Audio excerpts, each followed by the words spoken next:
Muy bien, empezamos con el capítulo número 2, que se refiere a los elementos de una filosofía ministerial. Vamos a repasar estos elementos. En el capítulo anterior hemos hablado de algunas cosas, de las características de la filosofía ministerial, pero ahora abordaremos los elementos que componen la misma y de manera introductoria daremos algunos esbozos generales de los mismos que profundizaremos en capítulos posteriores.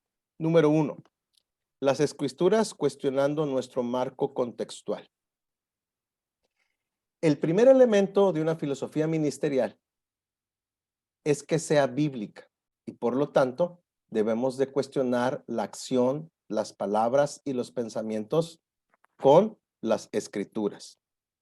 Esto es un quehacer que no es sencillo, que requiere compromiso, disciplina y sobre todo una dependencia en la obra del Espíritu Santo en nuestras propias vidas para convencernos de cambiar, reevaluar y cuestionar todo aquello que presuponemos como válido. Debemos confrontarnos con las escrituras y confrontar nuestras tradiciones que no necesariamente son malas, pero que muchas veces precisamente son una distorsión que nos aleja del evangelio y nos acerca al moralismo o a la irreligión. Por ejemplo, la forma en la que a veces damos la bienvenida. En las iglesias en México generalmente damos la bienvenida de esta manera. En México generalmente las iglesias hacen un boletín, la gente tiene el boletín en sus manos y hermanos, damos la bienvenida y todos levantan el boletín así. Esta es una forma de hacerlo. No es que esté mal, no es que sea antibíblico, es una forma que podría ser cuestionada y podría ser mejorada si es que lo requerimos, pero es importante entender que hay muchas cosas que hacemos que no necesariamente son bíblicas, no necesariamente son malas, que podrían ser cambiadas, pero algunas de esas formas podrían ser más legalistas y moralistas porque estamos pensando que solo podría ser de esa manera. Un ejemplo bastará. En la Iglesia Presbiteriana en México ha existido un dilema en cuanto a los cultos contemporáneos, como una reacción a los cultos tradicionales. Ahora bien, generalmente cuando decimos tradicionales nos referimos a una reducción y hablamos del estilo de música, es decir, cuando hablamos de cultos tradicionales a veces solo estamos hablando de que se cantan himnos antiguos acompañados con un órgano o un piano. Y a veces eso es para nosotros un culto tradicional, que es una reducción obviamente. Y cuando hablamos de contemporáneo, generalmente también hablamos de una reducción y hablamos del estilo de la música, es decir, eh, alguien que se niega a cantar himnos y usa una variedad de instrumentos musicales. Este dilema ha dividido y confrontado y ha hecho mucho daño a la iglesia presbiteriana en México. He visto por años ambos estilos y ambos cuentan con los elementos bíblicos del culto, es decir, la oración, la palabra, la acción de gracias, las bendiciones, etc. La esencia teológica reformada está plasmada en ambos estilos. El problema corrosivo es que hay filosofías ministeriales distorsionando verdades bíblicas que una vez unificaron a la iglesia y que ahora la están dividiendo por años. Confieso que yo mismo luché arduamente con este dilema conceptual y no es hasta que en verdad fui confrontado con la autoridad de las escrituras que en verdad podemos poner estos asuntos como el anterior en la perspectiva divina. Así que para que una filosofía ministerial sea bíblica, debe de considerar los siguientes elementos. Y aquí voy a enumerar algunas cosas que son importantes. Quiero que hablemos primero de las presuposiciones. Y aquí vamos a hablar un poco sobre esto. Uno de los asuntos centrales de esta sección se centra en nuestra noción de cómo se llega a tener el conocimiento acerca de Dios. Jaime Jiménez, en su cátedra Fundamentos de la Interpretación, después de leer Génesis 3, del 1 al 6, afirma, ¿qué es lo que Satanás está haciendo? Él ataca las presuposiciones. ¿Cuáles?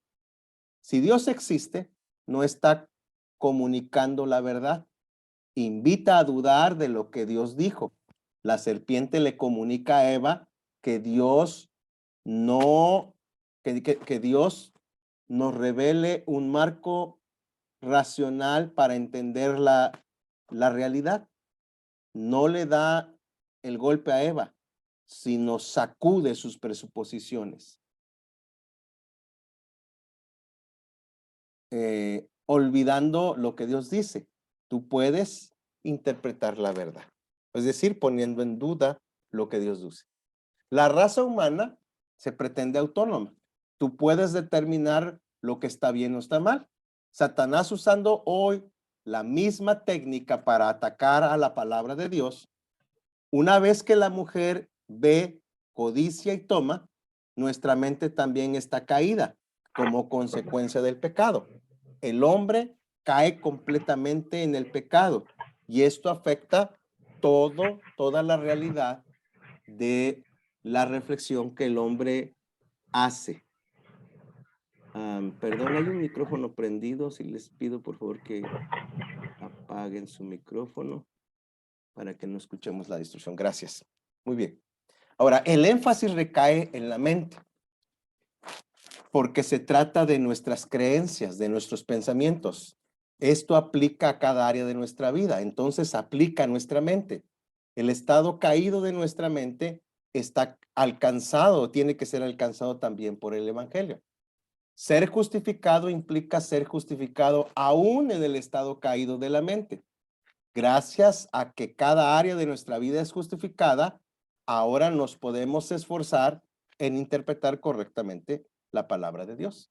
Así que debemos identificar de qué manera nuestras presuposiciones son genuinamente arraigadas en las escrituras, en las cuales hemos creído o si hemos creído una mentira. Nos corresponde ser confrontados con la verdad de Dios. Ahora, el mismo Jaime Jiménez explica que existen tres posturas con respecto a cómo llegamos al conocimiento de Dios. Jaime Jiménez cita, muchas veces somos influenciados por ideas equivocadas mucho más de lo imaginado y se filtran en una manera de ver las cosas y en la forma en la que tomamos decisiones. Por ejemplo, la Biblia es muy clara en que el creyente no se debe casar con un no creyente. Sin embargo, miles de veces escuchamos, mi tía se casó con un no creyente y él se convirtió. Esto nos revela presuposiciones con respecto al conocimiento de Dios. Lo que está diciendo es, no importa lo que diga la Biblia, y ver la estadística de que si muchos se convierten, podríamos concluir que es bueno y válido. La experiencia se convierte en la base para decidir y entonces tenemos una serie de posturas que cuestionan a Dios. Vamos a ver tres posturas. Primera postura, el conocimiento es independiente de Dios. A eso le llamamos humanismo secular. La mayoría de gente supone que para comprender al mundo debemos investigarlo con los sentidos. Funciona hasta cierto punto. Suponemos que el sol saldrá al igual que ayer y por lo que ha sucedido por todos estos años. Se han logrado grandes avances en la producción de la medicina, pero decimos que funciona hasta cierto punto por lo que podemos ver o sentir. Este enfoque supone que nosotros estamos en control de la totalidad del proceso de adquirir conocimientos, es decir, estamos en el centro del universo y podemos adquirir el conocimiento y creemos que podemos adquirir la mayoría de los conocimientos acerca de la naturaleza del universo. Podemos describir en términos generales esta posición como humanismo ateo. Es ateo porque implica que Dios no existe y está descartado. Esta posición es humanista. ¿Por qué? Porque considera al hombre como el centro y él puede decidir qué es verdad y qué no lo es. Supone que solo la mente humana es el juez final de lo que es verdadero o lo que no es verdadero. Esta postura, tristemente, es el génesis de los grandes males de nuestra cultura actual. Como el hombre es libre y tiene control de su proceso de obtener conocimientos, cualquiera es Dios. Que el hombre pueda concebir, no tiene control y se encuentra sujeto a las mismas leyes que el hombre y la naturaleza, es ateo porque elimina el concepto de Dios como algo irrelevante y pone al hombre al centro. Todas estas ideas cobran fuerza en la época de la Ilustración. La Ilustración situó a la razón y no a Dios como el centro. ¿Cuáles creen que son algunas de las consecuencias de esta idea? Y aquí vamos a presentar algunas cosas. Inciso A, si es que existe, Dios deja de ser relevante. Inciso B, la razón se vuelve más importante que la revelación. Inciso C, la revelación es aceptada solamente mientras se está de acuerdo con la razón. Y aquí, en esta época, es cuando nace todo lo que llamamos alta crítica y, bueno, tristemente, la destrucción de la autoridad de la escritura. La segunda postura, el conocimiento es parcialmente independiente de Dios. A eso le llamamos humanismo teísta, que es importante tenerlo presente. Son teístas porque creen que existe Dios. Algunos se lo pueden imaginar medio cristiano, pero otros creen en varios dioses. Son humanistas, ¿por qué? Porque consideran que el hombre es capaz de controlar su proceso de obtención de conocimiento. En la medida en que el hombre posee realmente el control, es independiente de Dios. No se ocupa de Dios para todo, porque de la naturaleza podemos obtener conocimiento. El hombre descubre, organiza y forma una perspectiva.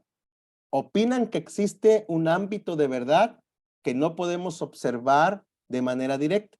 El humanista teísta considera este conocimiento por revelación, llena huecos existentes en el conocimiento obtenido de manera natural.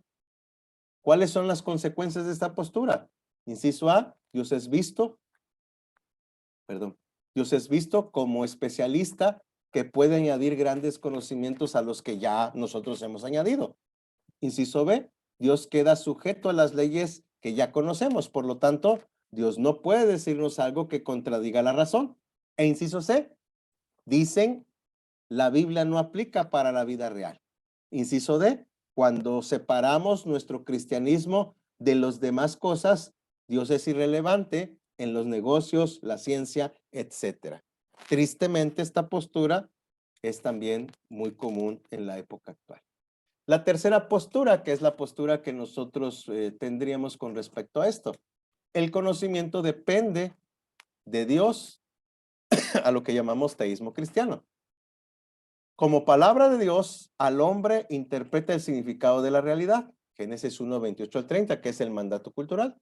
Dios habla a Adán y le explica cómo es la vida en el huerto, y Adán no conocía todas las cosas. Dios las explica. Yo soy Dios y tú mi creación. ¿Cuáles son las dos diferencias fundamentales con el humanismo teísta? Primero, el teísmo cristiano reconoce que aún antes de que el pecado llegara al mundo, el hombre dependía de la palabra de Dios para interpretar las cosas correctamente. Él no podía hacerlo sin la revelación de Dios.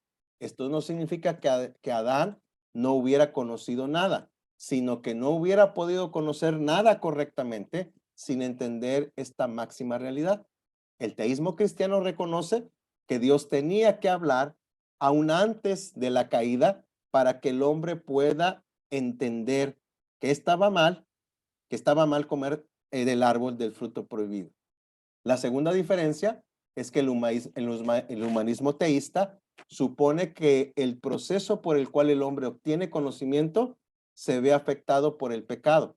Significa que las relaciones con Dios están rotas y esta ruptura afecta todas las demás relaciones. El hombre, por naturaleza pecaminosa, no puede admitir que Dios es su Señor y reinterpreta cada cosa para darle un significado a su presuposición. La mente se ha vuelto insensata y rebelde, como Romanos 1, 18 al 25 lo explica.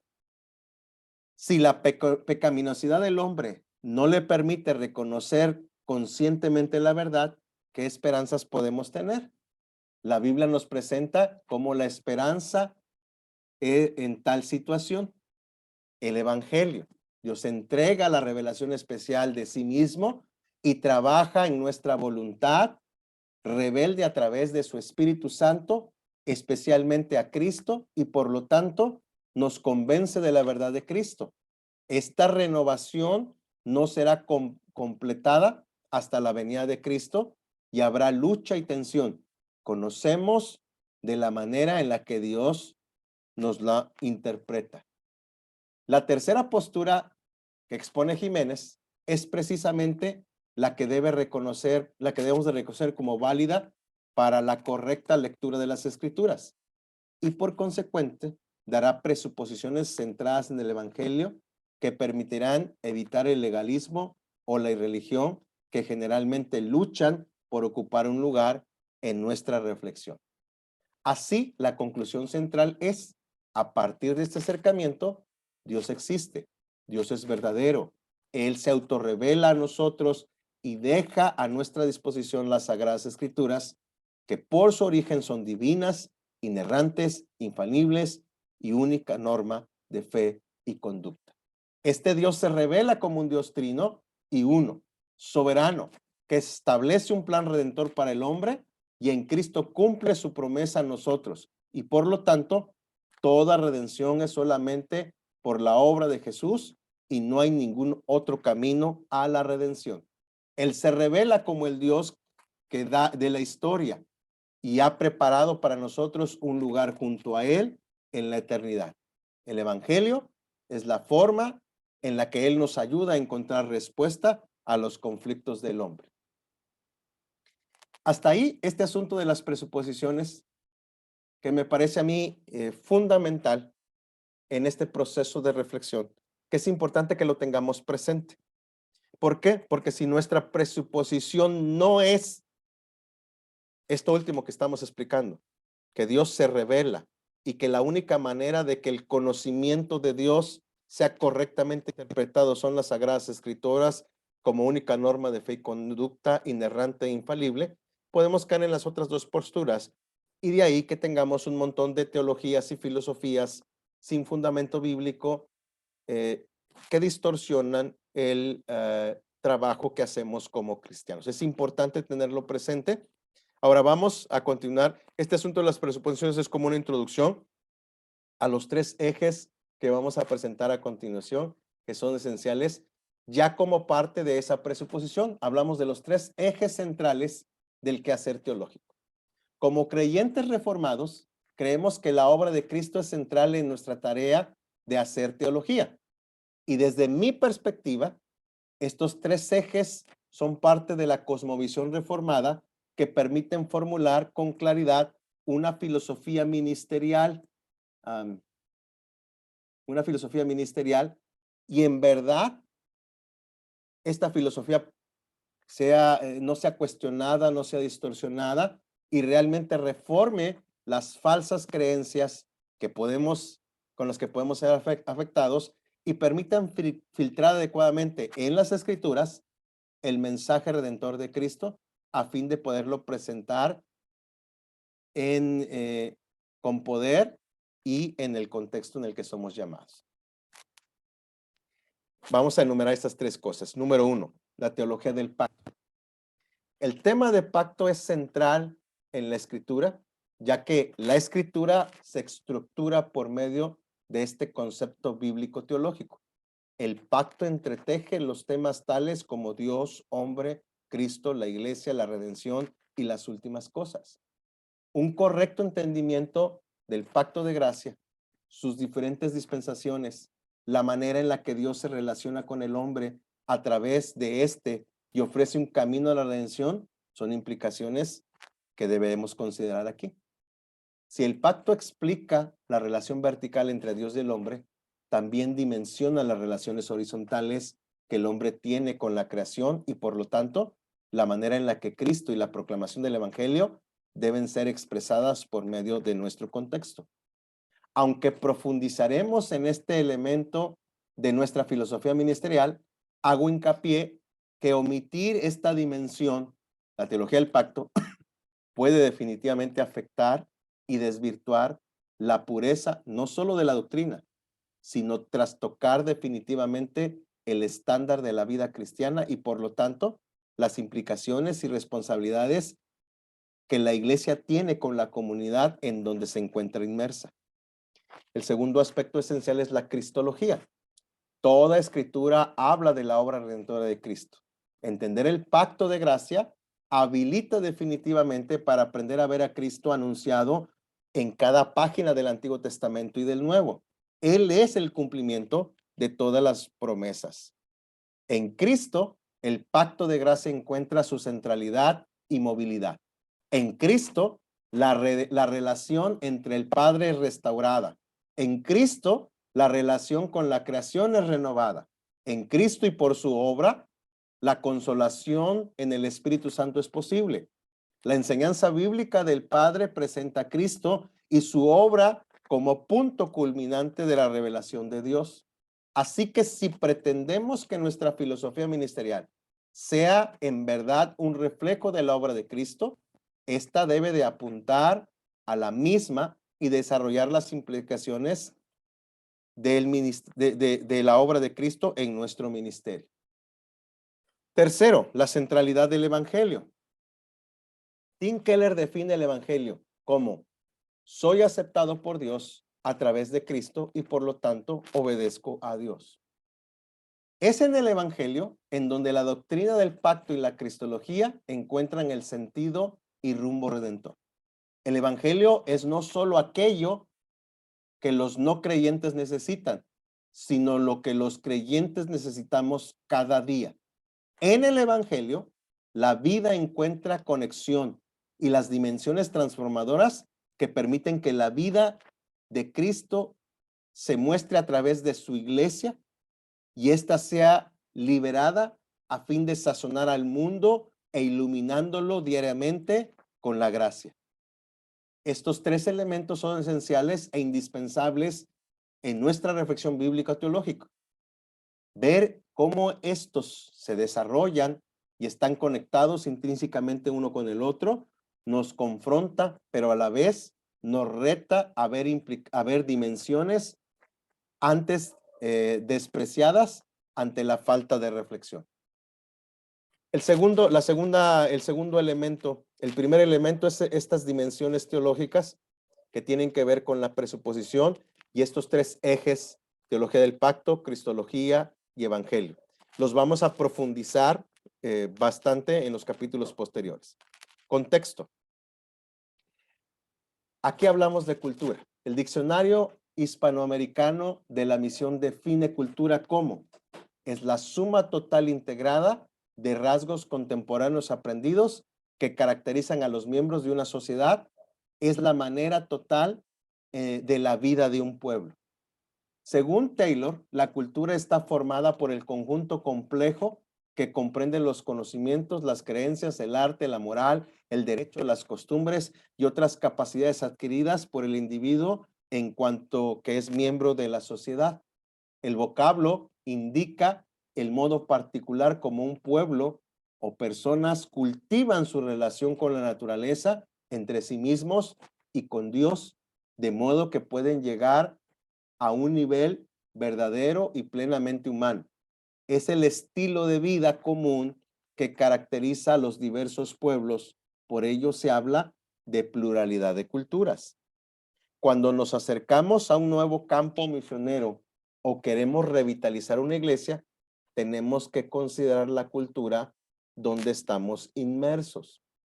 Uno de los grandes errores de las iglesias establecidas cometen es encerrarse en ellas mismas y no poner atención a los cambios de la cultura que pretenden alcanzar. Y por esto se abre un abismo entre la subcultura cristiana de dicha comunidad práctica y la comunidad que está a su alrededor. Las iglesias se mueven generalmente en dos extremos equivocados. Primero, pueden establecerse en un movimiento hacia el fariseísmo o moralismo religioso. Ser creyentes es una lista de cosas que se hacen y no se hacen. Tal vez esto correspondió acertadamente en algún momento de su historia a la cultura para mostrar y modelar la cultura cristiana. El riesgo es evidente, que la iglesia se convierte en una isla a la cual solo los elegidos pueden acceder. La iglesia pierde su eficacia contextual, es irrelevante a la cultura y deja de ser la sal y la luz de la tierra. Y aquí voy a explicar un asunto histórico que sucede cuando estudias los orígenes del presbiterianismo en México. Cuando llegan los misioneros americanos a México y empieza la evangelización, los misioneros americanos se encuentran con el siguiente cuadro. Las iglesias católicas en cualquier comunidad celebran al santo patrono, y las iglesias católicas controlan la feria que se pone alrededor, controlan los juegos, controlan las apuestas, controlan la venta de licor. Es parte de la celebración del santo. Y entonces los hombres viven alcoholizados alrededor de esta cultura. Entonces, al ser evangelizados, son sacados de la cultura y parte de ser cristiano en México es no tomar, no fumar y no bailar. Porque estas cosas están asociadas al rito católico y a la fiesta patronal. Ser cristiano es no fumar, no tomar y no bailar. Y yo estoy de acuerdo en que no fumemos, no tomemos y no bailemos, porque yo tengo 2 pies izquierdos. Pero al paso de los años, lo que era muy distintivo de ser cristiano y marcaba una diferencia, ahora hay muchos cristianos, muchas personas no cristianas que no fuman, no toman y no bailan, y que igual se van a ir al infierno.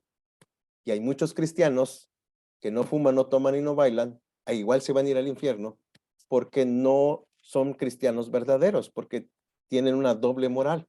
Entonces, es importante entender que lo que en algún momento era muy relevante para distinguir al cristianismo mexicano, en este caso en México, la cultura se ha movido de tal manera que la iglesia se ha convertido en una subcultura que puede ser peligrosa y que puede tener, no estoy diciendo que es válido o no es válido y que tomen, fumen, no estoy diciendo eso, que quede claro que yo no lo dije. Pero es importante tener en cuenta esto, que bueno, y el otro extremo es tratar de ser tan contextualizados que no parecemos cristianos y hacemos cosas malas que parecen buenas. Hay que tener cuidado con los extremos. Por el otro lado, en segundo término, otras iglesias se mueven al otro extremo. Tratar de asimilarse tanto a la cultura que ceden en sus principios del evangelio al punto de solo empezar cómo agradar o satisfacer a su comunidad y no siendo en verdad una propuesta cultural centrada en principios bíblicos. Ambas opciones rayan definitivamente en el sectarismo peligroso, pues cuestionan y vulneran los verdaderos fundamentos del evangelio. Así que como pastor de una iglesia o plantador de una nueva, debes de comprometerte en conocer la cultura de la comunidad en donde pretendes plantar o revitalizar, o en donde está inmersa tu iglesia que pretende ser revitalizada. No hacerlo traerá consecuencias terribles, pues la cultura se mueve constantemente. Y así que tenemos que comprometernos en encontrar siempre nuevas formas que nos permitan presentar el evangelio de manera creativa y pertinente sin negociar los principios fundamentales. Y entonces este es un tercer elemento. Cada uno de estos elementos que voy a enumerar, hay un capítulo para cada uno de estos elementos que vamos a ver. Esa es solo una introducción. La demografía, un elemento de la filosofía ministerial. Este elemento es concordante con el anterior y requiere la investigación de campo. En cada país en América Latina hay instituciones encargadas de hacer encuestas y de recuperar los elementos de la sociedad como la educación, la economía, la población, la vivienda, el empleo y la religión. En México, ese organismo se llama INEGI, que cada 10 años realiza un censo de población y vivienda, y en este periodo se realizan censos económicos en medio de estos periodos que recaba toda la información de las comunidades. Esta información se encuentra en línea o puede visitarse la oficina más cercana y esta nos dará la información no solo de los trazos gruesos, sino información específica del grupo al que queremos alcanzar. Aunado a esto, se debe realizar una investigación de campo que se llama etnografía, que permite la verificación por nuestra cuenta de algunos datos demográficos y obtener otros datos significativos. Esto es muy importante. Nos dará información valiosa y permitirá que aprendamos a leer la comunidad a la que queremos alcanzar y nos dará una ventaja estratégica que con tristeza debemos admitir que raramente hacemos cuando plantamos o cuando revitalizamos, evadiendo una responsabilidad de solo espiritualizar ridículamente nuestra labor, siendo irresponsables ante las posibilidades que tendríamos de obtener la información, que generalmente es gratis y que es muy fácil verificar. Aquí voy a explicar algo de la experiencia personal. Cuando yo fui a Durango hicimos una demografía que en el libro de texto está al final como un anexo. Uno de los datos que a mí me sorprendió en la demografía es que en Durango, para 2012, cuando yo llegué, del 100% de las parejas que vivían juntas, la gran mayoría de las parejas ya no se casaban. Estamos hablando de un 60 o 70% de personas que viven juntas que ya no se casan. Y entonces, aunque Durango es una comunidad bastante tradicional, los jóvenes ya no se casan porque no quieren, no creen en el matrimonio. Ese dato, como tal, nos abrió la puerta para pensar que podríamos hacer consejería bíblica y alcanzar a personas a través de la consejería bíblica. Luego, ya estando en la comunidad, hicimos trabajo de campo, que eso incluye ir al parque central, hacer trámites, platicar con la gente en las filas. Les platico. Estaba haciendo fila en la universidad porque mi esposa se inscribió para una licenciatura en artes y yo fui a hacerle parte del trámite a la rectoría que está en el centro de la ciudad. Había una señorita delante de mí con la que estábamos haciendo una larga fila y empezamos a platicar. La señora estaba embarazada, no señorita, la señora estaba embarazada. Y empezamos a platicar, y ay, qué padre que estás embarazada, y cómo se va a llamar, y cuánto tiempo, y entonces, surgió la pregunta, ¿cuánto tiempo tienes de estar casada? Y me dice, no estoy casada.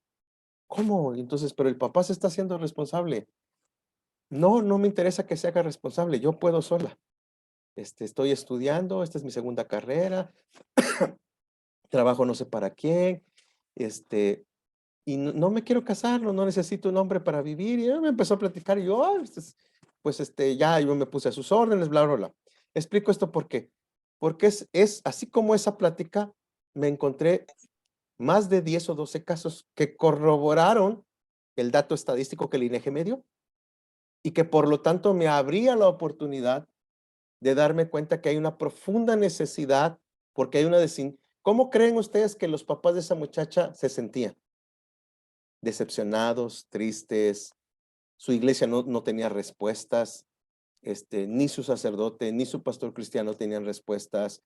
La muchacha estaba completamente con una idea y una serie de presuposiciones equivocadas, pero necesitaba hablar con alguien. Y entonces eso nos confirmó que abrir una oficina de consejería bíblica era la respuesta. De hecho, yo fundé esa iglesia haciendo consejería bíblica. Ahora, explico esto ¿por qué? Porque los datos demográficos me dan una idea y luego la etnografía, caminar entre la gente y corroborar los datos, nos verifican los datos que tenemos, los datos estadísticos de los divorcios, de las parejas que viven en un libre. Y entonces, 7 de cada 10 parejas en Durango que se casan, se divorcian.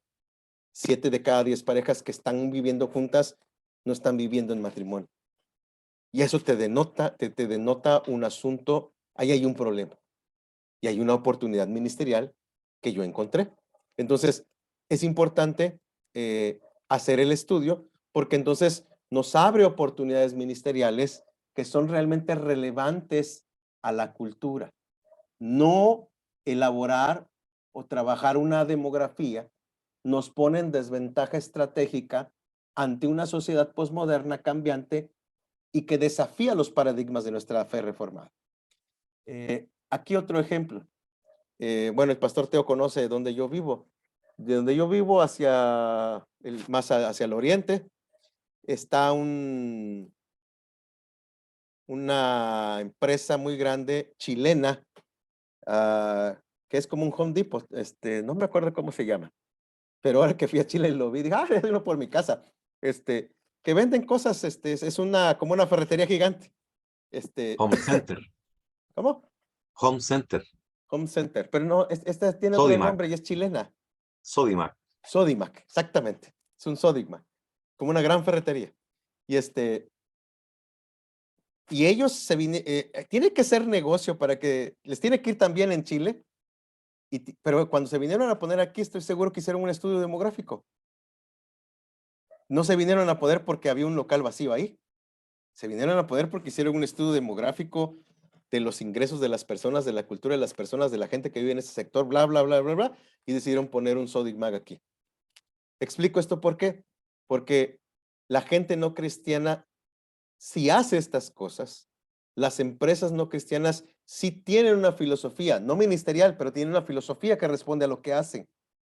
Si tú vas a una empresa, vas a encontrar visión, misión, valores.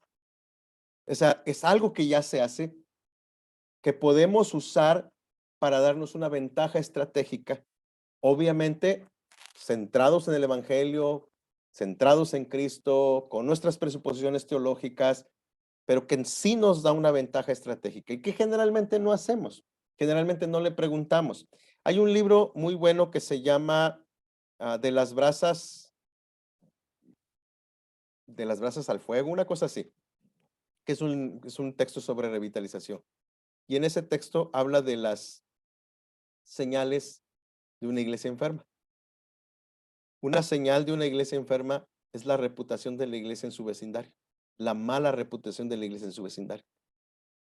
Y estábamos platicando, aquí está el pastor Teo, estábamos platicando el pastor Teo y yo, cuando yo preparaba la conferencia y era pastor de esta iglesia aquí en Monterrey, la iglesia que yo pastoreaba tenía todos los síntomas, una mala reputación, o sea, ¿qué dice la gente de la iglesia que está ahí? Y eso es una cosa que puede salir, sal puerta por puerta, 3 calles alrededor de tu iglesia y pregunta, ¿qué saben de la iglesia presbiteriana? Hay gente que no sabe que la iglesia presbiteriana está ahí. Y esa iglesia, ahí donde yo era pastor, tenía 80 años. Y hay gente que no conoce la iglesia. Entonces, ¿qué sabe la gente de nuestra iglesia? ¿Cuál es la reputación de nuestra iglesia? Y a veces esa es la desventaja que tenemos. Es importante hacer una demografía, es importante que lo utilicemos como una herramienta, no es la ley es la palabra. Hay un cuarto elemento que yo llamo definición de alcance, que es todo un capítulo también más adelante. Aquí solo hago también solo una introducción, que es importante. Esto es lo que debe de hacer un plantador con su equipo núcleo o un pastor con su equipo ministerial, es decir, ancianos, diáconos, líderes. ¿Y qué requiere? Definir el alcance. 1, entrenamiento. Es necesario que el pastor o plantador no asuma que los miembros de su equipo entienden lo que él entiende. Uno de los grandes errores que yo cometí plantando esta iglesia en la que copiamos y pegamos el método de iglesia con propósito es que yo asumí que los líderes que recluté de otras iglesias entendían lo que yo entendí, que eran líderes cristianos, maduros, con los que podía confiar. No podía confiar, obviamente la iglesia se dividió, ¿verdad? Entonces, no asuma que ellos entienden lo que usted entiende. Explique, disipule, tome tiempo y dedíquele tiempo a la vida de estas personas. No lo asuma. Si hemos hecho el trabajo descrito en el capítulo 1 y explicamos a detalle, que explicamos más a detalle, se debe, por lo tanto, dedicar tiempo suficiente para entrenar adecuadamente a cada una de las personas dentro de su equipo ministerial, a fin de que, comprendiendo la visión, puedan sumarse, aportar y juntos caminar hacia una sola dirección. Este entrenamiento debe de ser a las personas claves, que si están convencidas bíblicamente, servirán de mutua ayuda para empujar la visión en la vida de otros. pero si no lo están, serán las primeras en poner obstáculos y hasta hacerle abortar en la visión que Dios le ha dado. Y aquí quiero explicar esto, porque esto es bien importante. Cuando uno asume que ellos entienden lo que uno entiende, ahí les doy un ejemplo. Una de las cosas que yo hice cuando planteé una de las iglesias es cambiar el estilo de la bienvenida. En México es muy común, en muchos contextos, que damos la bienvenida. Queremos darle la bienvenida al pastor, al señor Juan Lobos que está presente aquí. Le pedimos por favor que se ponga de pie con su familia. Se pone de pie Juan Lobos. Preséntenos a su familia. Les presento, fulano, sutano, mengano. Y bueno que está con nosotros, le damos la bienvenida, nos gusta que está aquí, ojalá nos acompañe. Lo ponen de pie y le ponen las luces y los reflectores enfrente. En ciertos contextos es bastante molesto, en ciertos contextos funciona. Entonces nosotros como equipo reflexionamos y decidimos que no vamos a hacer eso. Decidimos que íbamos a dar una bienvenida en términos generosos y que íbamos a hacer lo siguiente. Cada vez que venía una persona nueva, alguien me pasaba una tarjetita y me decía, Juan Lobos, su esposa y sus 3 hijos, es mi compañero de trabajo y yo los invité. Perfecto, ya tengo el nombre y lo ubico. Entonces yo pasaba al principio a dar la bienvenida. Bienvenidos a la casa de Dios. En esta iglesia queremos decirte que Dios te ama y quiero decirte que yo también te amo. Por favor, diga a la persona que está a su lado, Dios te ama, yo también te amo. Bienvenidos, cantemos el canto de bienvenida. Y empezaban a cantar, hay un canto, bienvenido a la casa de Dios, bla, bla, bla. Yo bajaba directamente del púlpito, iba directamente y le extendía la mano. Juan Lobos, bienvenido a nuestra iglesia. Es un privilegio para mí recibirte. Dios te ama, yo también te amo. Y Juan Lobos se quedaba impresionado que el pastor sabía su nombre. Pero eso era entrenamiento. Eso lo hacíamos intencionalmente. Eso se trabajaba. Eso requiere entrenamiento. Entonces, hay muchas cosas que se hacen en la iglesia que se pueden cambiar, requieren entrenamiento.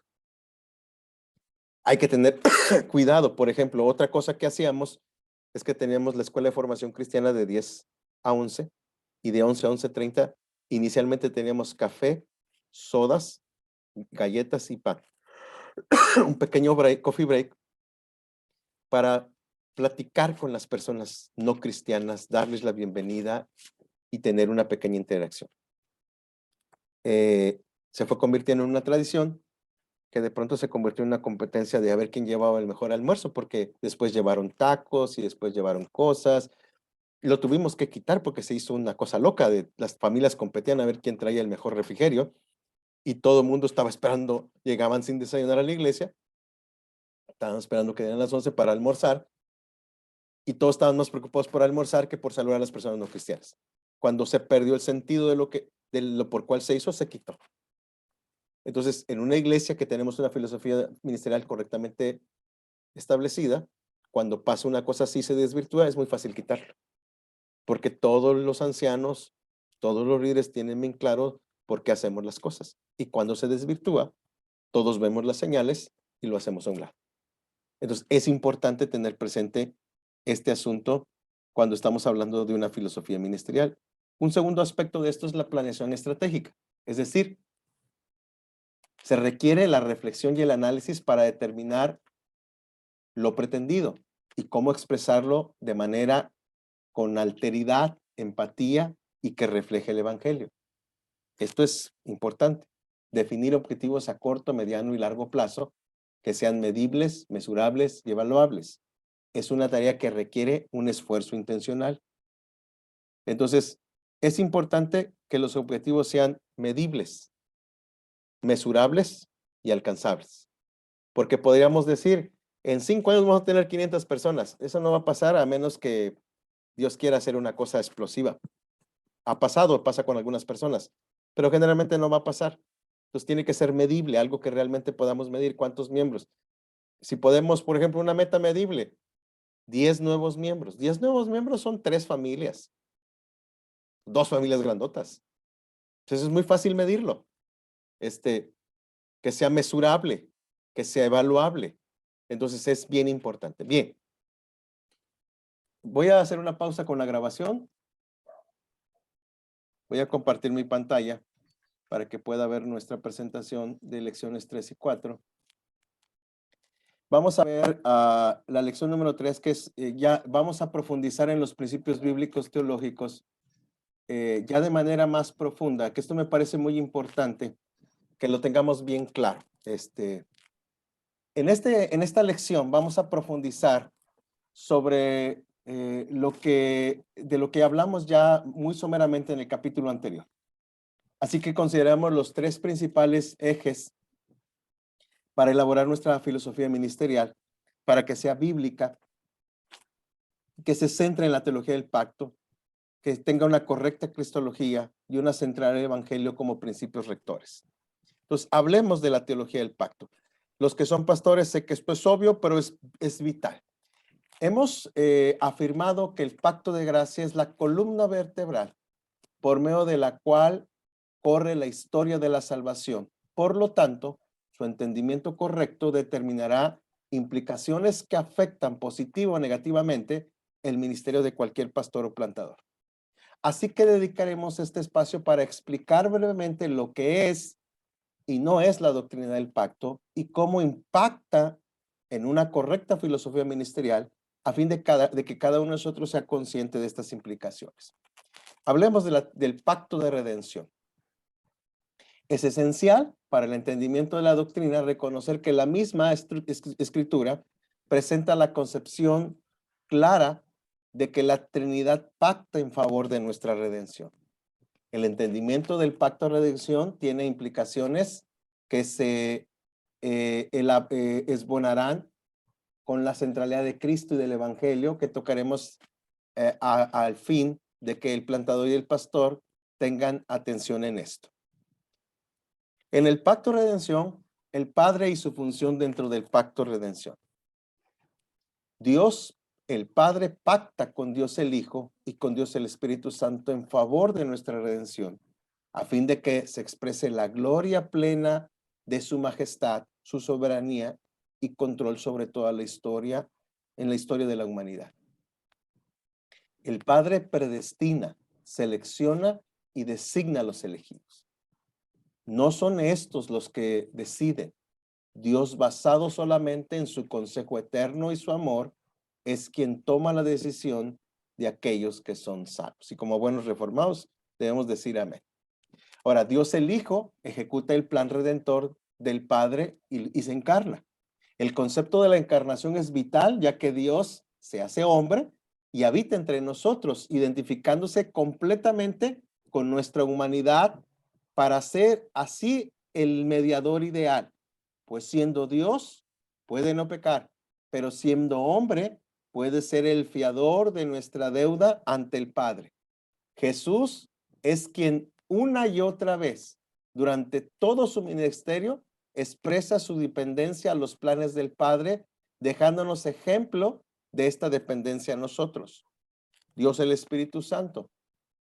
Jesús deja claro que Él debe ascender y regresar al Padre, pero promete que a su partida vendrá el Consolador, quien traerá iluminación al corazón del creyente y hará de la redención, de la redención la consumación a nuestro favor y que sea efectiva y sellada en nuestras vidas.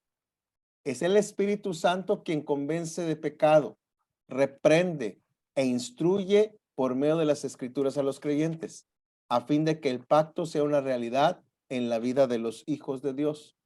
El pacto de redención tiene implicaciones esenciales en la elaboración de nuestra filosofía ministerial, ya que nos recuerda como plantador o como pastor que la obra redentora y por lo tanto el crecimiento y la extensión de la obra dependen de su gobierno soberano y absoluto.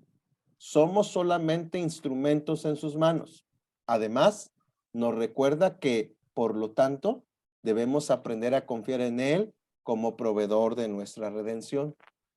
Eso es a lo que llamamos el pacto de redención, pacto que se hace en la eternidad pasada y que planifica nuestra redención. Luego hablamos del pacto de las obras. Este pacto de obras o de las obras es un eslabón que debe ser claramente entendido, pues muchos de los errores, no solo teológicos, sino de la práctica ministerial, están en su entendimiento correcto o incorrecto. El Dios Trino, al hacer los cielos y la tierra, establece con el hombre un pacto de las obras. Al concluir la creación, el hombre es creado para ser corona de la misma. Y entonces Dios da a los teólogos el llamado mandato cultural de Génesis 1:28 y deja claramente establecido que la labor del hombre dentro de la creación es trabajar para que toda la creación le dé la gloria a su creador. El hombre debe hacer que toda actividad humana y toda actividad del resto de la creación se rinda en total adoración. Por lo tanto, las artes, la cultura, las ciencias deben de ser consideradas como caídas junto con el hombre y deben de ser redimidas de la misma manera por la obra de Cristo. Además, el hombre debía no comer del árbol de la ciencia y del bien y el mal. La advertencia de Dios es que el hombre iba a morir al hacerlo, lo cual ocurrió primeramente con el alma al quedar de manera inmediata en un estado de incapacidad para querer, desear o anhelar algún bien espiritual. El hombre quedó totalmente incapacitado, no solo para querer, sino que ni siquiera puede, pues su inhabilitación le impide acercarse a Dios. Pablo en su carta a los Efesios afirma, en otro tiempo ustedes estaban muertos en delitos y pecados. Es decir, ahora en Cristo hemos sido restaurados y habilitados por su obra. Ahora podemos acercarnos confiadamente al trono de su gracia. Así que el hombre, al fallar en el cumplimiento de las obras, condenó y nos condena a todos como representante federal a toda la humanidad, la cual caída y sin esperanza se esfuerza inútilmente por tratar de agradar o merecer algo que solo es posible por la obra de Cristo. Hay por lo menos 3 implicaciones del entendimiento correcto del pacto de las obras en nuestra filosofía ministerial. 1, la humanidad está caída. Toda la humanidad cayó tras el pecado de Adán y como herencia nacemos con él, pues él lo hizo como representante nuestro. Romanos 5 explica claramente dicha implicación. Así que en la plantación y la renovación de iglesias es el medio del cual la promesa de la simiente que aplastará la cabeza de la serpiente es ministrada al mundo para que los elegidos sean restaurados a un estado de utilidad para Dios. La segunda implicación, solo en Cristo es posible la restauración. Cuando Dios condena a la serpiente y anuncia la victoria rotunda de Cristo en la cruz del Calvario, el costo que por eso se pagaría, se asegura y se garantiza que ni la religión ni la irreligión podrían ser útiles para acercarnos a Dios. Jesús se constituye en el único camino para la redención a través del cual la iglesia transforma y trastoca a la humanidad para ser regenerada y a su vez regenere y transforme el mundo y la cultura siendo luz y sal de la tierra. La tercera implicación, el evangelio es garantizado. Cuando el hombre no puede cumplir con su parte del pacto de las obras, queda evidencia de que es Dios solo el que lo puede planear, ejecutar y afirmar el plan de redención. Solo Dios puede afirmar este plan para el hombre y que éste no puede, porque está inhabilitado para obedecer este plan. Necesita que Dios lo haga y por lo tanto se garantiza la urgencia del evangelio. Lo que Cristo hace a nuestro favor, lo que garantiza para el creyente la certeza de que no hay otro camino para recibir la redención que por él fue planeado. El pacto de obras nos recuerda que Dios ha provisto un plan eterno para la redención consumada a través de Cristo y no de nosotros. Y entonces entramos a lo que llamamos el pacto de gracia. Es evidente que Dios se autorrevela en la Biblia, dándose a conocer en la relación a través del pacto de gracia. Una vez que el hombre cayó en pecado y no pudo cumplir con el pacto de las obras, Dios da al hombre esperanza de restauración por medio de llamarnos al pacto de gracia. Al sentenciar a la serpiente afirma: pondré enemistad entre tú y la mujer, entre tu simiente y la de ella. Su simiente te aplastará la cabeza, pero tú le morderás el talón. Es muy notable que la promesa de nuestra redención sea anunciada como consecuencia del castigo y la maldición a la serpiente. De modo que los primeros 3 capítulos de Génesis honran su nombre al tratar de nuestra mente los temas de creación, caída y redención, que son el resumen notable de todo lo que la Escritura enseña. Y este es un esquema que es muy fácil de seguir, donde dibujamos una línea del tiempo de la creación, de donde está la flechita final, a la segunda venida de Cristo o nuestra muerte. De Génesis 1 a Génesis 3 tenemos 3 temas: creación, caída y redención, lo que es el pacto de redención. A partir de Génesis 15 dibujamos una segunda línea del tiempo que llamamos pacto de gracia, que tiene dos dispensaciones: antiguo pacto y nuevo pacto, antiguo testamento y nuevo testamento, que tienen su centro en la obra de Cristo. Toda la escritura apunta, señala y muestra a Cristo en el Antiguo Testamento, y todo el Nuevo Testamento presenta las promesas del cumplimiento de Cristo, de las promesas del Antiguo en el Nuevo Testamento. Este es un buen esquema para resumir la teología del pacto. Al final voy a enviar la presentación a Juan para que todos la tengan, así es que no tienen que copiar, pero lo van a tener todos en sus dispositivos. Así que el pacto de gracia inicia al momento de la caída. Dios no deja al hombre en un tiempo fuera de la gracia. Al contrario, todo lo que ocurre después de la caída expresa la gracia del pacto en la que el Trino Dios se compromete a renovar. Así, la división entre Antiguo y Nuevo Testamento es solo funcional y de administración, pues en esencia son 2 partes de un solo y maravilloso pacto de gracia que Dios ha provisto al hombre. Algunos aspectos esenciales para considerar con respecto al Antiguo Testamento, a fin de no dejar que una mala y desequilibrada interpretación de las Escrituras robe 2/3 partes de la misma y reduzca el poder de este pacto de gracia a una serie de moralismos o actos de religión. Entonces, vamos a explicar algunas cosas y explicamos que el Antiguo Testamento es progresivo. Recordemos que la verdad nos ha sido revelada y que los pasajes del Antiguo Testamento a través de la revelación del Nuevo Testamento se complementan y es como una luz en medio de la sombra. En el Antiguo Testamento vemos como una sombra. Apenas sabemos por alusiones de las realidades y sucesos que fueron efectivos en el Nuevo Testamento. Entonces podemos afirmar que la revelación de Dios es progresiva, pues constantemente y consciente apunta a la promesa de la gracia redentora hecha al hombre en Génesis 3:15. La segunda cosa que es importante tener en cuenta es que el Antiguo Testamento apunta a Cristo. La esperanza es que la simiente de la mujer aplaste la cabeza de la serpiente. Todo el Antiguo Testamento tiene esto como un gran contexto teológico. Su esperanza en la renovación futura de un redentor recuerda una y otra vez la atención escatológica que ahora los creyentes debemos tener en centrar nuestra obediencia en la obra de Cristo y no en nuestros actos litúrgicos. La tercera cosa, el Antiguo Testamento anuncia la irrupción del nuevo y un mejor pacto. Ya desde el Antiguo Testamento se anuncia que vendrá un nuevo y mejor pacto y hará que las promesas hechas a Noé, a Abraham, a Moisés y a David sean como sombras sobre la máxima revelación de Dios, que es Cristo. Ahora, ¿cuáles son las implicaciones del pacto de gracia en la plantación o renovación de iglesias y por lo tanto en una filosofía ministerial?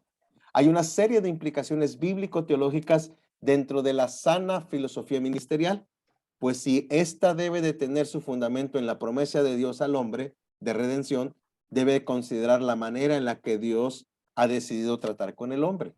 Así que en la plantación o renovación de iglesias debemos considerar las siguientes implicaciones. Número 1, el pacto de gracia garantiza plantar nuevas iglesias o renovar iglesias es un proceso no solo de tiempo y dinero, sino además de una correcta filosofía ministerial que tenga bastante claro que solo el Dios del pacto es quien nos ha llamado a hacer bendición a todas las naciones.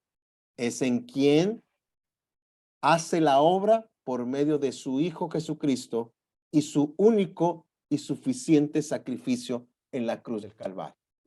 La garantía radica no en nuestra estrategia, que esto es importante, estudios o capacidades. Es el Dios del pacto que se revela, se acerca, llama, convence y cambia el corazón del hombre. Nosotros no inventamos la iglesia, fue establecida y formada por el Dios del pacto y por lo tanto, Él debe decidir lo que va a pasar o no. Esto obviamente no es excluyente de la planificación, estrategia y disciplina, pero debemos descansar en su promesa, la promesa del pacto de que seremos bendición a todas las naciones. Y esto solo ocurre en la obra de Cristo. La segunda cosa que es importante, el pacto renueva. Es la promesa del pacto la que renueva y capacita a Abraham para ser padre de la fe, a David, a un hombre con el corazón como el de Dios. Es la promesa cumplida en el pacto, la que transforma a un Pedro arrojado e imprudente en un valeroso y poderoso predicador.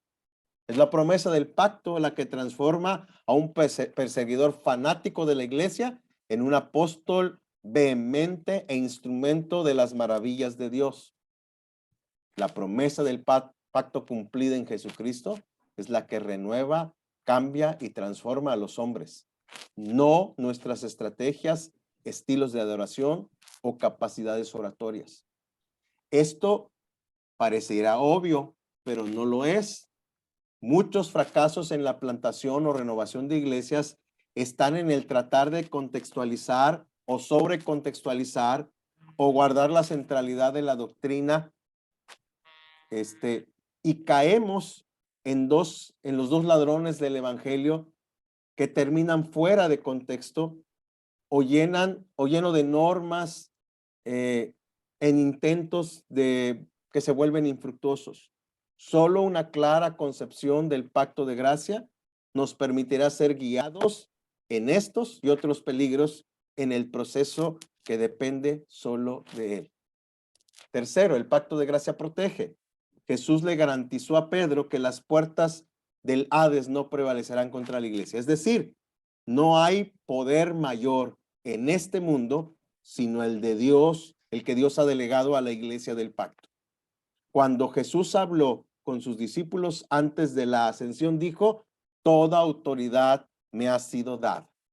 Cristo, el Cristo resucitado, venció a Satanás definitiva y totalmente en la cruz, pagando y cumpliendo los términos del pacto por nosotros, así que no hay posibilidad de que sus términos sean cambiados o desviados o derrotados por los poderes de este mundo.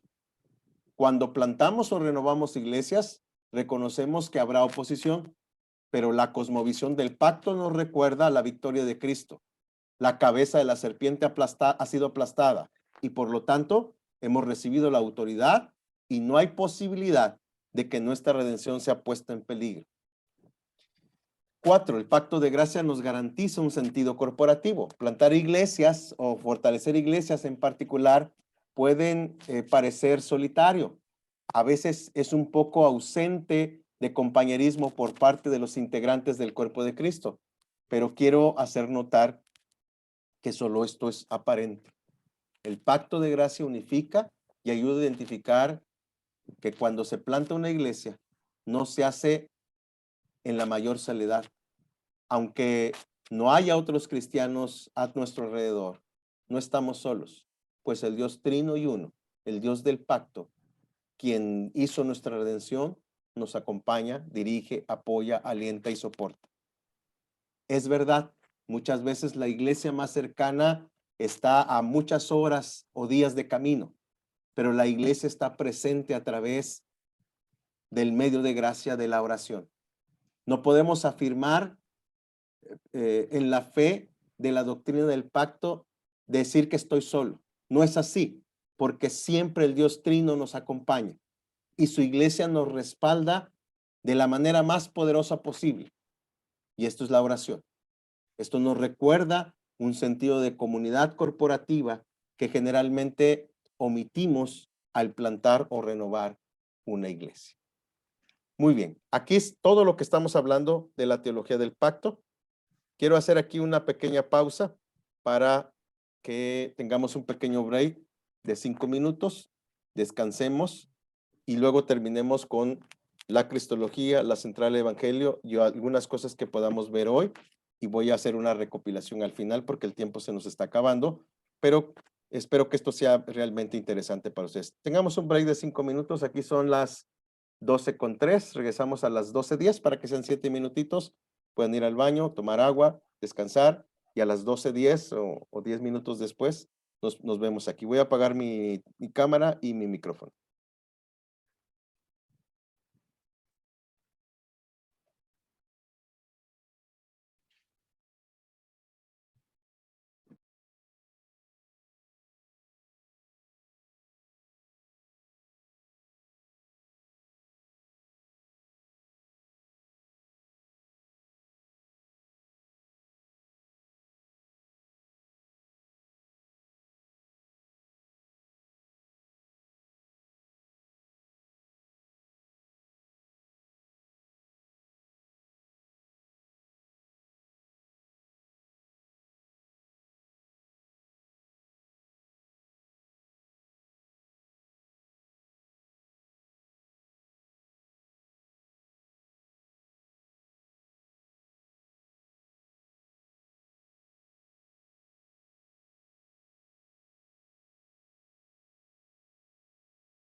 Muy bien, vamos a tratar de acabar este segundo aspecto. Voy a grabar. Delante, parece que Muy ahí bien, sí, ahí perfecto. está. Muchas Muchas gracias. gracias, Enrique. Muy bien. Gracias. Entonces creo que lo hemos tenido al revés. Muy bien. Estamos hablando de cristología y cómo la cristología es el centro de nuestra reflexión teológica como obvio resultado de la teología del pacto, ¿verdad? Así es que hablar de cristología es un asunto, en todo caso, que recomendamos algunos cursos de MINS que creo que pueden ayudar a esto. Lo que se aborda, lo que yo voy a abordar aquí es esencialmente los oficios de Cristo y las implicaciones en la plantación o la renovación de iglesias, pero tenemos cursos completos de Cristología en MINS que podemos revisar y que recomiendo como lectura adicional. Al elaborar una filosofía ministerial, debemos de considerar nuestras relaciones y cómo éstas deben ser enfocadas y fundamentadas en la obra de Cristo, y por lo tanto, nuestras relaciones deben mostrar, modelar a Cristo en sus tres oficios. 1. Modelar a Cristo como Rey. Debemos considerar que Génesis 1, 26 al 28, que no voy a leer de aquí, que es el mandato cultural, cuando Dios creó al hombre, le dio autoridad sobre la creación para que toda esta le rinda adoración al Creador. Es evidente que Adán ejerce autoridad sobre la creación al nombrar a todos los animales, pero también el hombre pierde esta autoridad delegada en su caída. Cabe señalar que hemos profundizado con anterioridad en este capítulo sobre el pacto de gracia y la promesa hecha en Génesis 3:15. Dios planea la restauración de la autoridad en el nuevo Adán, como ya lo enseña Romanos capítulo 5, y por lo tanto Jesús es rey. El doctor Bercher, en su curso Ministerio Tridimensional de Cristo, explica los requisitos de ser rey. Para ser rey, inciso A, tiene que ser hijo de Adán. Jesús es el ser humano real, descendiente de Adán, quien cumplirá el mandamiento dado a Adán en el jardín. Inciso B, tiene que ser hijo de David. Jesús es de la tribu de Judá, de la línea de David, en cumplimiento al pacto que Dios hace con David, que uno de sus hijos reinará. Inciso C, tiene que ser hijo de Dios. Jesús es el rey Mesías que prometen todas las escrituras. Dios es en este sentido oficial. Jesús es, por lo tanto, Dios mismo. Entonces, Cristo es rey y es ampliamente tratado a lo largo de todas las escrituras. Y esto es esencial cuando hablamos de plantar o revitalizar iglesias. Pues si Cristo es rey, lo que hacemos o planeamos mostrará quién gobernará nuestras vidas. 2. Modelar a Cristo como sacerdote. Kistemaker, en su comentario a Hechos 9, explica lo siguiente sobre el sacerdocio de Cristo. Para señalar la supremacía del señorío de Cristo, el escritor de Hebreos presenta una descripción del tabernáculo terrenal, no con su contenido del ministerio sacerdotal que se centra en dicho santuario. Los sacrificios, sin embargo, eran ceremonias externas, ya que no podían purificar la conciencia culpable del pecador. El hombre no puede obtener redención por medio de la sangre de animales, ya que el hombre permanecía contaminado. ¿Cuán diferente es el sacrificio de Cristo? Por medio de esta única ofrenda, Cristo limpió la conciencia del pecador, le llevó de la muerte a la vida y llegó a ser el mediador del nuevo pacto. En este capítulo, el escritor presentará una exposición acerca del significado del pacto, que ya vimos anteriormente. Debido a que el pecado afectaba las estipulaciones del primer pacto, Dios le dijo a Moisés que sacrificara animales y rociase la sangre sobre el tabernáculo, su contenido sobre el pueblo. Sin derramamiento de sangre no hay perdón. Cuando Cristo llegó en su función oficial como sumo sacerdote y mediador del nuevo pacto, Él se ofrece a sí mismo una sola vez y para siempre y entró al santuario celestial para aparecer a favor de los creyentes ante Dios. Por medio de su muerte en la cruz, Cristo quitó los pecados de mucha gente. El sacerdocio de Cristo es superior al sacerdocio levítico. Hebreos hace una exposición afirmando que viene de Melquisedec. Quiero que recuerde que Jesús es judío de la tribu de Judá y no de la tribu de Leví. Es por eso que Hebreos nos recuerda que Abraham presentó ofrenda y diezmo y sacrificios delante de un sacerdote mayor. Melquisedec y el sacerdocio de Cristo vienen por este y por lo tanto es mayor al sacerdocio levítico. Cristo es sumo sacerdote porque él mismo se ofrece a sí mismo, único y suficiente. Y por lo tanto, en la elaboración de nuestra filosofía ministerial, es necesario recordarlo, porque nuestro llamado en la plantación y en la renovación de iglesias es mostrar y ministrar a los que sufren en la obra de Cristo con el evangelio y el perdón de pecados, transformando familias y sociedades. Tercero, modelar a Cristo como profeta. El oficio profético de Cristo tiene su fundamento abundante en la Escritura. El autor de Fundamentos de la Fe explica, en medio de este enfoque sobre el papel desempeñado por los profetas, surge una sensación creciente que ningún profeta humano puede ser del todo apropiado para poder suplir la necesidad humana. Aparece, por lo tanto, una expectativa cada vez más intensa que habría de venir un gran profeta. La primera afirmación clara de esta expectativa la encontramos en el capítulo 18 de Deuteronomio, donde tenemos una profecía sobre una futura figura profética como Moisés, alguien a quien todos atenderán. Moisés mismo hace el anuncio: profeta de en medio de ti, de tus hermanos como yo, te levantará Jehová tu Dios, a él oiréis. Es Cristo el gran profeta prometido que cumple todas y cada una de las promesas hechas a Israel. Es Cristo, rey, sacerdote y profeta, quien envía a su iglesia en la gran comisión a alcanzar el mundo con el mensaje del evangelio. El profeta es el que afirma que el otro le ha dado este caso. Cristo insiste a lo largo de su ministerio para dejarnos ejemplo de que él habla lo que su Padre Celestial le ha dicho. Esto tiene implicaciones fundamentales en la elaboración de nuestra filosofía ministerial, ya que determinará no solo el método, sino el fundamento teológico de nuestra evangelización, la cual imitará y seguirá los patrones que Cristo dejó en su oficio profético. Una sana cristología permitirá señalarlo, enseñarlo y modelarlo a otros. Además, evitará algunos peligros en la plantación o renovación de iglesias que son comunes y que tienden a apuntar al plantador o al pastor principal como la única figura que debe ser exaltada. La única figura exaltada debe ser Cristo como rey, sacerdote y profeta. Hablemos del evangelio, el tercer elemento. Note la progresión del argumento.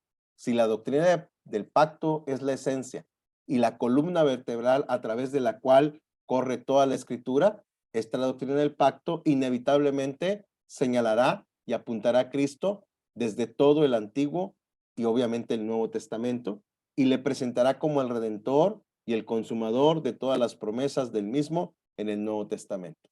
Así que la consecuencia de estas dos doctrinas claramente entrelazadas es el Evangelio, pues era el mensaje que Jesús proclamó. El Evangelio es central para la plantación o renovación de iglesias. Aún así, uno de los elementos que tristemente son descuidados en este proceso.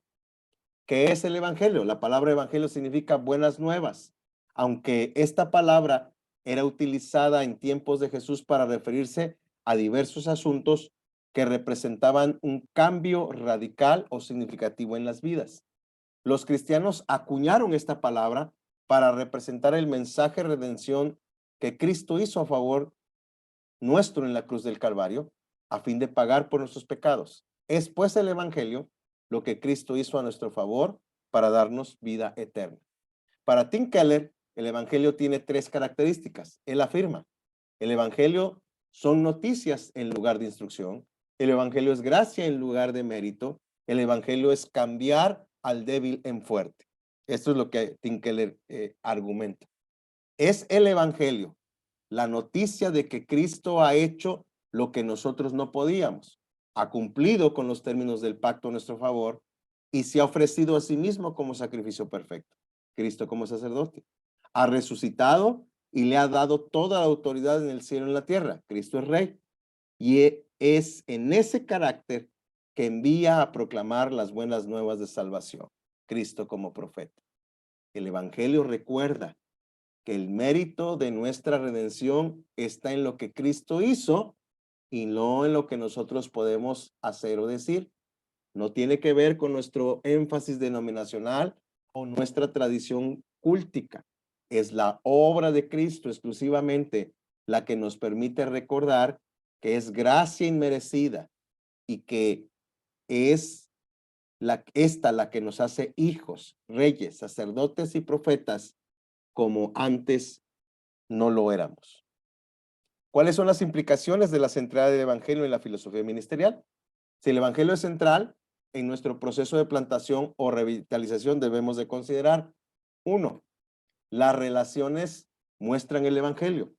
Si somos una comunidad del pacto y Cristo es modelado como rey, sacerdote y profeta, el mensaje del evangelio será comunicado de manera relacional, intencional y como un estilo de vida, no solo como un grupo de actividades de tipo evangelística.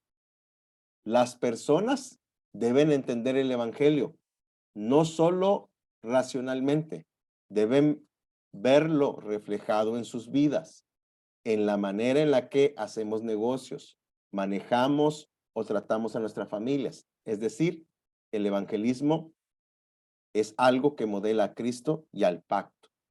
Segundo, el evangelio se enfoca en las personas y no en las actividades. En medio de un mundo posmoderno, que es preponderantemente refrescante el evangelio de Cristo que impacte la vida, y una de las tentaciones más comunes en el proceso de plantar o revitalizar es comenzar una serie de actividades que no necesariamente expresen la centralidad del evangelio y hacen que las personas sientan otro tipo de interés o sientan ser producto y no ser tratadas sus necesidades. El evangelio es la gracia de Dios que cambia y restaura a las personas y nosotros somos instrumentos en sus manos. Tercero, planificamos y evaluamos con centralidad. Si el evangelio es central para nosotros, lo que debe de ser nuestra planificación y nuestra evaluación, es decir, permitir un enfoque en los aspectos fundamentales sin descuidar los aspectos necesarios del proceso de plantación o revitalización. El evangelio es el filtro a través del cual aprendemos a dar la gloria a Dios, señalar a Cristo y proclamar su obra en cada una de las cosas por hacer. Si esto no ocurre, no se planta o revitaliza una iglesia. Se enseña moral, carácter o actos de justicia social, pero no plantación y menos revitalización de iglesias. El entendimiento del evangelio es esencial en la elaboración de una filosofía ministerial que se precie de ser doctrinal y por lo tanto ser parte del ADN de nuestra iglesia. Y para ser rescatada del moralismo o la religión como una iglesia renovada o revitalizada. Conclusiones. El enlace del pacto, la centralidad del evangelio, la centralidad de Cristo y el evangelio son evidentes en una sana filosofía ministerial. Estos deben de ser integrados en los valores que deben ser esencia de nuestra filosofía.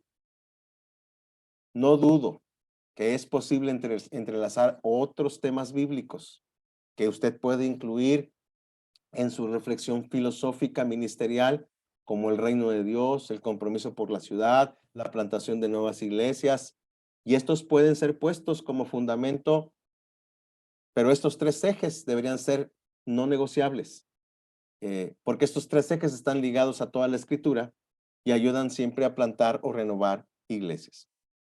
Bien, aquí vamos a detener la grabación un minuto, la grabación y preguntas. Ahí está el primero que levantó la mano. Por favor, hermano. Bueno, en relación a plantación de iglesia, me gustaría saber su opinión con respecto a si un pastor, ¿cierto? Si un pastor evangelista va a un lugar, ¿ya?, a plantar una iglesia y se encuentra con una realidad donde hay varias iglesias de otras denominaciones, no presbiterianas, no reformadas.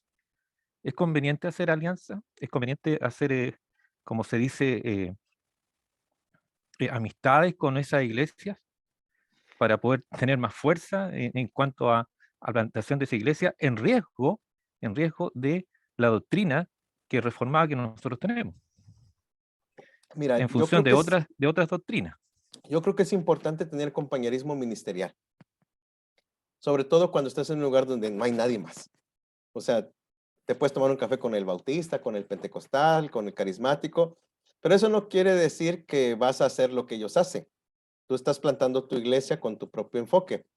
Sí, el compañerismo ayuda porque permite no sentirse, yo expliqué en el capítulo anterior que pues el Dios Trino y uno está con nosotros y que es falso que estamos solos, pero al final en la realidad, pues si solo el Dios Trino está con nosotros, pues sí hay un sentido de soledad y es importante buscar el compañerismo.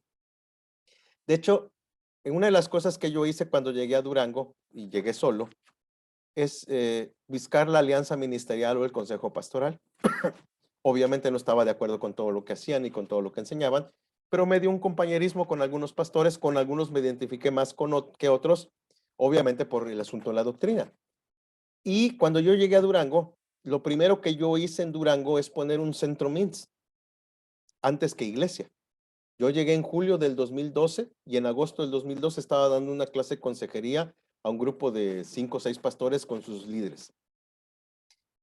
Para influir en la cultura. Una de las cosas que los reformados debemos hacer es influir en los otros cristianos con la doctrina reformada. No queremos que se hagan presbiterianos, pero si les enseñamos teología reformada, van a terminar predicando teología reformada en su iglesia en un sentido de reino. Eso me parece que es una cosa, que es un compromiso que los reformados deberíamos de tener a la ciudad que vayamos. Debemos enseñar teología reformada a las personas. Obviamente no los queremos sacar de su iglesia, no queremos hacer abigeato, no queremos que los otros cristianos se vengan con nosotros, sino solo tener compañerismo. Pero una vez que empezamos con nuestras iglesias, pues debemos de enseñar a nuestra iglesia las doctrinas y lo que nos hace distintivos, que la iglesia presbiteriana es muy distintiva y por lo tanto muy enriquecedora. Porque no solo es una liturgia como tal, cuando explicamos todo lo que se dice y se hace en el culto público y cómo todo lo que se dice y se hace en el culto público tiene un sentido teológico, la gente ama eso, pero hay que explicarlo. A veces nos paramos y nos sentamos y no sabemos por qué se dice y se hace, y a veces la gente pues solo se para y se sienta. Entonces, contestando a tu pregunta, yo creo que sí debemos tener compañerismo ministerial, porque no somos ni los únicos ni los mejores, somos parte del cuerpo de Cristo, pero que eso no quiere decir que yo voy a empezar a brincotear en mi iglesia y a remolinear, porque pues, no tiene sentido. Estoy plantando una iglesia reformada. Entonces, pero sí es importante, una de las cosas que es importante es ver qué están haciendo.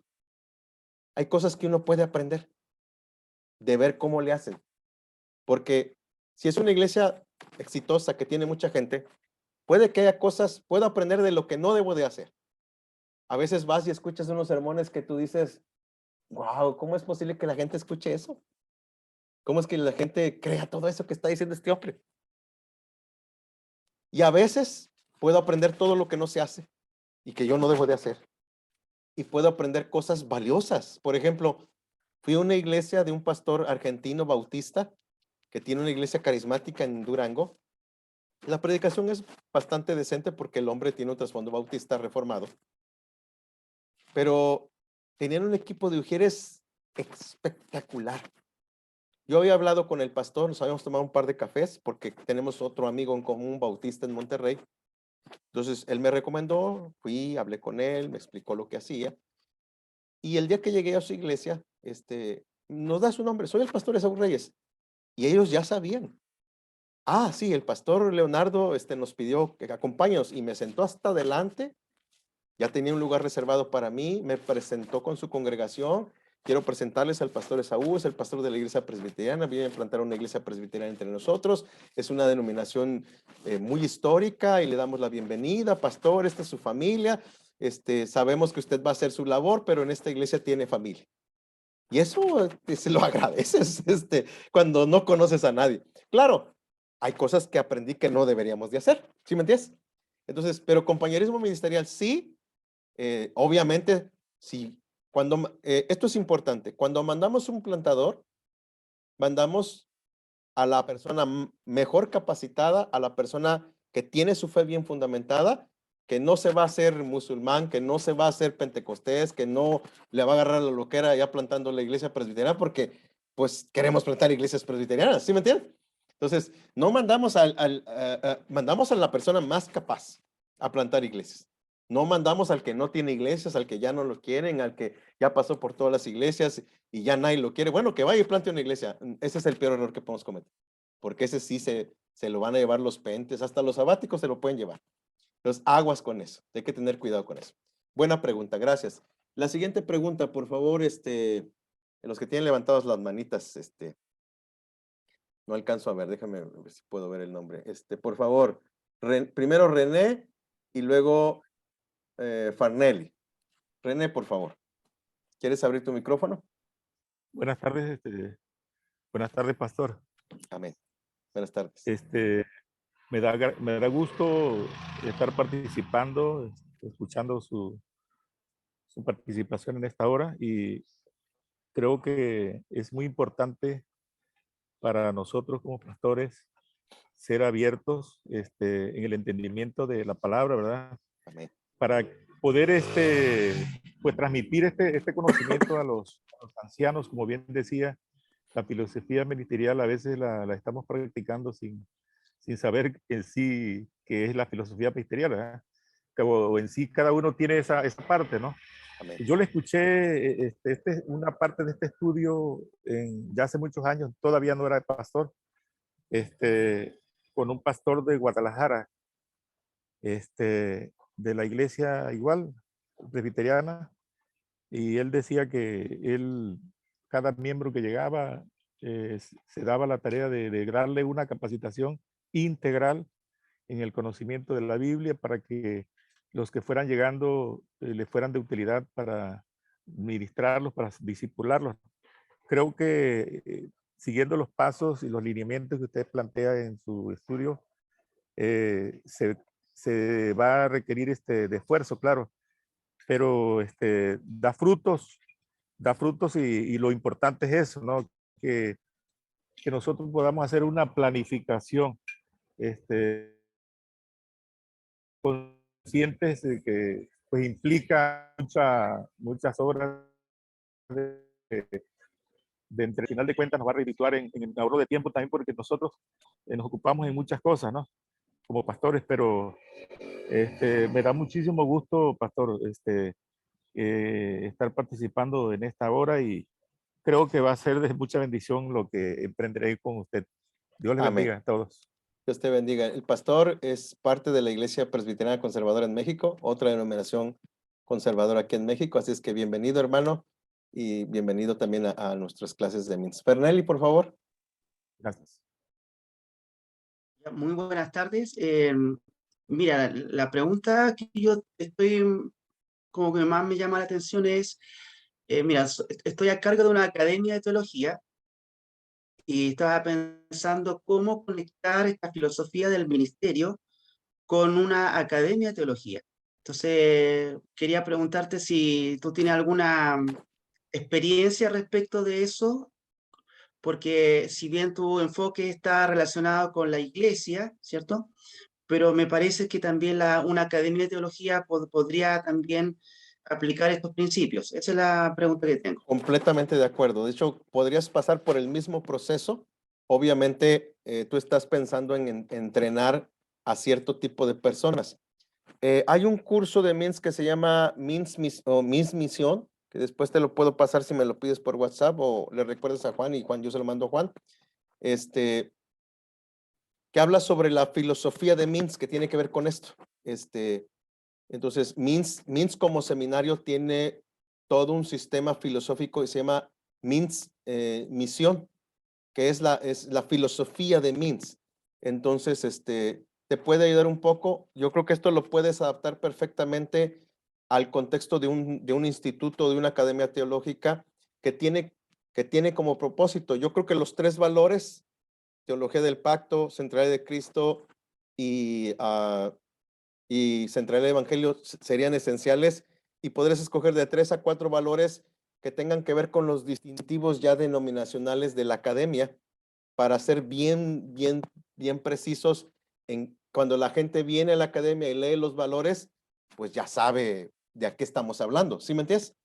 Entonces, por ejemplo, si es una academia reformada, puedes incluir un valor de somos una institución reformada, confesional, apegada a los principios de los estándares de Westminster. Y entonces, si quieren venir y estudiar, es fantástico. Eso es importante porque los seminarios, los institutos o las academias teológicas tienen un enfoque.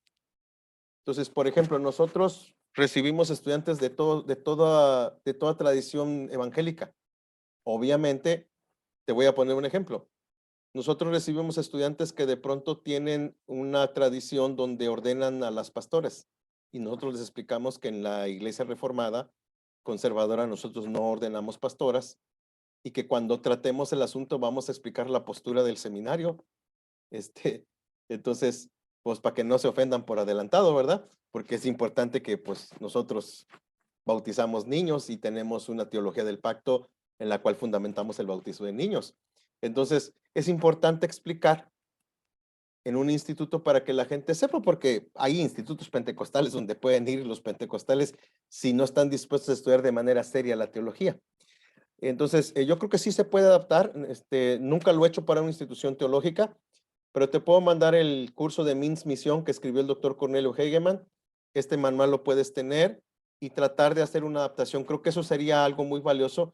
Todas las instituciones teológicas deberían de tener visión, misión, valores, diseño estratégico antes de planear su currículum. Y muchos de los problemas de los seminarios cuando van de un bandazo a otro, que a veces hacen lo mismo que las iglesias, que depende del rector. Si el rector es conservador y educado, pues van por ahí, y si viene otro que no tiene idea, pues van por otro lado, porque no tiene idea. Entonces, es muy importante que como institución teológica tengas tu propia visión, misión, valores, diseño estratégico, y entonces el programa de estudios responde a eso. ¿Qué es lo que pasa con Mintz? Te puedo pasar algunos documentos de Mintz que te podrían servir. Nosotros tenemos un catálogo y un manual que explica todo el asunto y tiene que ver con toda la cuestión filosófica, que es importante. Entonces, te podría servir. Espero que sirva gracias. tu pregunta. Sí, claro. Bien, hermanos, ¿algún otro comentario o pregunta de los que no tienen su manita levantada? Ok, si no hay más preguntas o comentarios, hermanos, quiero agradecerles este tiempo. A los que están estudiando en línea, pues que ya están en línea, solo recuérdenme si no está dado de alta en la plataforma, ya la plataforma la clase está dada en lo que es Mintz Chile, y si algún mexicano la va a tomar, pues tendrá que buscar ahí ciclo escolar 2022-2023 y Mintz Chile, y ahí está esta materia en particular dada de alta. Agradecerles este tiempo. Sé que ha sido una clase pesada, pero creo que es algo importante que debemos de trabajar en nuestras iglesias, tanto en las iglesias establecidas como en la plantación de iglesias, pero como el hermano Fernández decía, aplica para casi cualquier cosa que hagamos. Todos deberíamos tener visión, misión, valores y diseño estratégico, antes de planes, programas y actividades. Tristemente, a veces primero tenemos planes, actividades y cosas que hacer antes de reflexionar por qué las hacemos. Termino con esto. En México celebramos el 10 de mayo, el Día de las Madres. Y entonces las iglesias tienen por costumbre hacer una cena para mamás o un desayuno para mamás. Las iglesias que tienen muchos años, no sé si todavía está por aquí José Antonio, yo fui pastor ahí con José Antonio, una iglesia grande, Ellos hacen el 10 de mayo, el mero día, y hacen una cena como para 80, 100 mujeres. Y realmente van 80, 100, es impresionante. Y una de las discusiones que tenía yo con el consistorio en esa época era, yo estoy de acuerdo que hagamos el 10 de mayo, o sea, que hagamos la cena, pero debemos tener un compromiso de que cada hermana de la iglesia invite a una persona no cristiana para que demos una conferencia sobre lo que quieran, lo que callamos las mujeres presbiterianas, no sé, una conferencia interesante. Y al final, fue una lucha que no pude ganar, porque se hizo la celebración. Sí llega gente nueva, porque sí llega gente nueva. Llegan las hijas de las hermanas, que no van a la iglesia, pero no sé, nunca logré que lo pudiéramos hacer intencional de, si tenemos una filosofía, porque ahí aprobamos una filosofía ministerial en esa iglesia. Si tenemos una filosofía ministerial, entonces el Día de las Madres sí se puede hacer, podemos hacer la celebración, hagamos la cena, pero hagámosla pensando en alcanzar personas nuevas y que nuestro programa de damas, que en México se llama Sociedad Femenil, esté lista a recaudar esas damas nuevas y darle seguimiento. Entonces, yo no estoy diciendo que no celebremos el Día de las Madres. Lo que estoy diciendo es que tiene que pasar por nuestra filosofía ministerial para que entonces esa celebración que ya hacemos de a priori tenga un sentido con nuestra filosofía. Y si contradice nuestra filosofía, entonces podemos dejarlo de hacer y no se va a morir nadie, porque cada familia celebra a su mamá. Entonces, quiero terminar con este ejemplo porque aquí está José Antonio, él lo ha vivido, es una iglesia grande, que tiene sus propios programas, y entonces hacer que la iglesia vire es una lucha. Él es el ministro de evangelización de esta iglesia y es difícil que de pronto la iglesia haga algunas cosas. Y aún así hay cosas que esta iglesia, de la cual fui pastor y que aquí está José Antonio, ellos decidieron plantar una iglesia, mandar a su pastor, al mejor hombre de la iglesia, al pastor, a plantar una iglesia, y la iglesia ha pagado. Y esta es una iglesia nueva, que se está construyendo una iglesia nueva, con un grupo de gente, y vamos a tener una segunda iglesia presbiteriana al oriente. Y la iglesia entendió esa visión. Entonces, si hay cosas que sí pueden suceder, hay cosas que llevan más trabajo, pero al final todo debe pasar por la filosofía. Si logramos que pase por la filosofía, empezamos a tomar decisiones basadas en nuestra filosofía, que es bíblica, que responde al contexto, entonces, que está correctamente reflexionada y que está por escrito. Y entonces eso nos permite que en la presbiteriana los pastores cambiamos seguido. Entonces, si una iglesia tiene su filosofía, el pastor puede hacer algunas adaptaciones, pero hay algo sobre lo cual se trabaja. Entonces, mi consejo, hermanos, es revisen el material, trabajen con el material. Con mucho gusto, tanto Juan como yo estamos a la disposición para responder preguntas, para ayudarlos en el proceso, tanto en México como en Chile, y esperar que el Señor nos bendiga. Voy a pedirle, no sé si todavía por aquí está, creo que ya no está aquí Eva, pero aquí está Zair, que es un anciano de iglesia de Guerrero. Zair, ¿quieres dirigirnos a Dios en oración? Dar gracias a Dios por este tiempo que hemos tenido con los hermanos de México y Chile. Y recordarles el próximo mes, el primer domingo del mes, vamos a tener una clase y va a ser Gálatas con nuestro profesor y maestro Juan Lobos. Entonces están todos invitados, tanto en México como en Chile, a tomar esta clase que será el próximo mes. Zair, ¿quieres abrir tu micrófono y guiarnos a Dios en oración, por favor? Claro que sí, hermano. Muchas gracias. Oramos. Padre, en esta tarde te damos gracias por las bendiciones que nos das. Gracias por tu misericordia, por tu amor, por esta enseñanza que siempre tienes, Espíritu, que toque nuestros corazones, Señor, para que podamos con sabiduría, inteligencia, guiar a los demás, guiar a estas ovejas que tú has dejado bajo nuestra responsabilidad, Señor, y pedimos tu dirección siempre. Sé pues con cada uno de los hermanos que han escuchado este mensaje que tú nos has dado. Sé con el expositor también, bendícele en todo lo que haga, Señor. En el nombre de Jesús te lo pedimos. Amén. Bien, hermanos, saludos, que Dios los bendiga. Qué bendición verlos, a los hermanos de Chile, a los mexicanos. Hoy fuimos un grupo más pequeño, pero estamos retomando las clases. Próximo mes, primer sábado de mes, no se pierda la siguiente clase. Vamos a tener Gálatas para todos. El Señor los bendiga. Hermano, René, si te quieres quedar al final para ayudarte un poco con tu contraseña, podemos platicar tú y yo unos minutos una vez que salgan los demás. Dios los bendiga a los demás. Un abrazo, muchas gracias, pastor. Amén, Dios los bendiga. Gracias, Bendiciones pastor. familiares, un abrazo al Pastor Juan, mundo. muchas gracias también. Amén. Dios lo bendiga a Bendiciones a todos. todos. Pastor Gabriel. Adiós. Amén, Dios los bendiga. Muchísimas gracias. Hasta luego. Que Dios te bendiga, hermana.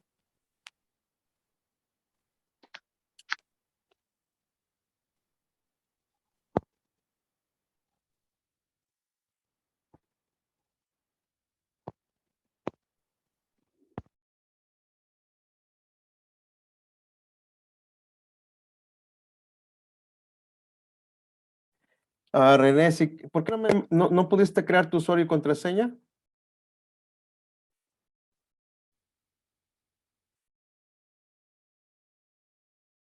No me escuchas.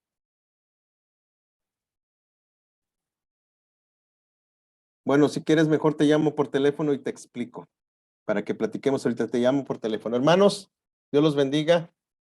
Vayan, estén en paz, provechito con la comida.